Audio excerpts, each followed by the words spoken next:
সম্প্রতি বহুল আলোচিত স্থানীয় সরকার প্রতিমন্ত্রী মীর শাহে আলমকে নিয়ে করা একটি অনুসন্ধানী প্রতিবেদন প্রকাশের পর চ্যানেল ওয়ানের ফেসবুক পেজ থেকে তা গায়েব হয়ে গেছে। বেসরকারি চ্যানেলটির কর্তৃপক্ষের দাবি, ভুয়া কপিরাইট ক্লেম ও পরিকল্পিত রিপোর্টের মাধ্যমে ফেসবুক থেকে তাদের প্রতিবেদনটি সরিয়ে দেওয়া হয়েছে। প্রতিমন্ত্রী যখন সরকারি ঠিকাদার শিরোনামে ১৭ জুলাই শুক্রবার রাতে চ্যানেল ওয়ানের ফেসবুক পেজ ও ইউটিউব চ্যানেলে প্রতিবেদনটি প্রকাশ করা হয়েছিল। ১ ঘন্টার মধ্যেই সেটি ব্লকড হয়ে যায় বলে জানিয়েছে চ্যানেলটি।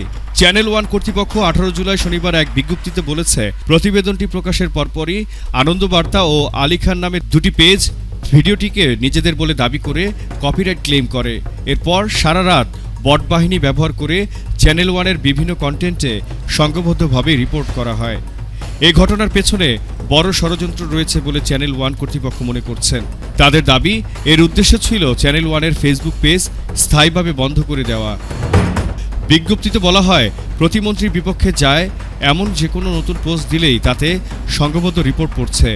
ভুয়া কপিরাইট ক্লেমের কারণে পেজের আরও কয়েকটি পোস্ট ও ফটোকার্ডেও স্ট্রাইক পড়েছে। চ্যানেলটির মাল্টিমিডিয়া বিভাগ জানিয়েছে, এতে তাদের পেজের স্বাভাবিক কার্যক্রম ব্যাহত হচ্ছে। চ্যানেল ওয়ানের editor in chief Nazmul Ashraf বিজ্ঞপ্তিতে বলেন, প্রতিবেদনটি সাংবাদিকতার সব নিয়ম ও নীতিনৈতিকতা মেনে তৈরি করা হয়েছে। প্রতিবেদনটির বিষয়ে কারো কোনো বক্তব্য থাকলে নিয়মতান্ত্রিক উপায়ে সেটির প্রতিবাদ করার সুযোগ রয়েছে, কিন্তু প্রচলিত পথে না গিয়ে সাইবার আক্রমণ চালিয়ে গণমাধ্যমের কণ্ঠরোধ করার চেষ্টা করা হচ্ছে। চ্যানেল ওয়ান কর্তৃপক্ষ প্রতিমন্ত্রীকে ইঙ্গিত করে অভিযোগ তোলার পর এ বিষয়ে মীর শাহে আলমের বা তাঁর জনসংযোগ কর্মকর্তার কোনো মন্তব্য পাওয়া যায়নি। বগুড়ায় নিজের এলাকায় শিক্ষা প্রতিষ্ঠান ইউনিয়নের নামকরণ নিয়ে সম্প্রতি আলোচনায় থাকা প্রতিমন্ত্রী মীর শাহে আলমের বিরুদ্ধে চ্যানেল ওয়ানের প্রতিবেদনটিতে বেশ কয়েকটি অভিযোগ তোলা হয়েছিল।